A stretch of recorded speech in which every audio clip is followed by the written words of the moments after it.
hello students, welcome to our channel. ఈరోజు ఈ వీడియోలో మనం 7th class maths chapter 8 rational numbers try this గురించి నేర్చుకుంటున్నాము. సో ఇది మీకు part 8. So before try this, next try this and ఈ చాప్టర్ లో ఉన్న ఆల్ ఎక్సర్సైజెస్ వీడియోస్ ఈ వీడియో లాస్ట్ లో ప్లేలిస్ట్ డిస్ప్లే అవుతుంది, చెక్ చేసుకోవచ్చు. సో ఫైండ్, సో ఇక్కడ మీకు 2 వాల్యూస్ ఇచ్చారు, సో ఎడిషన్ ఇచ్చారు కాబట్టి సో ప్లస్ చేసుకోవాలి. సో సొల్యూషన్ చూడండి. ఫస్ట్ వన్ వచ్చేసరికి -13/7 ప్లస్ 6/7. సో దీనిని రాసిన తర్వాత నెక్స్ట్ ఇది రాసుకుంటాము. సో మనం ఎప్పుడైనా కానీ ఒక ఫ్రాక్షన్ని ఎడిషన్ చేయాలన్నా సబ్ట్రాక్షన్ చేయాలి అన్నా కానీ డినామినేటర్స్ అనేవి ఈక్వల్గా ఉండాలి. ఇన్ కేస్ ఈక్వల్గా లేకపోతే మనం ఎల్సిఎం ఫైండ్ అవుట్ చేసుకొని ఈక్వల్ చేయాలి. ఇక్కడ మనకి 2 డినామినేటర్స్ ఈక్వల్గా ఉన్నాయి కాబట్టి డైరెక్ట్గా యాడ్ చేసుకోవచ్చు.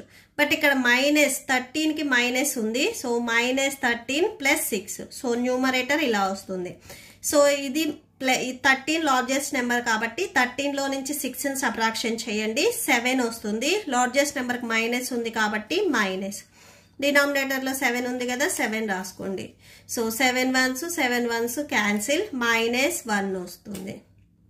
నెక్స్ట్ దీంట్లోనే సెకండ్ వన్ చూద్దాము. సో ఇక్కడ చూడండి సెకండ్ వన్.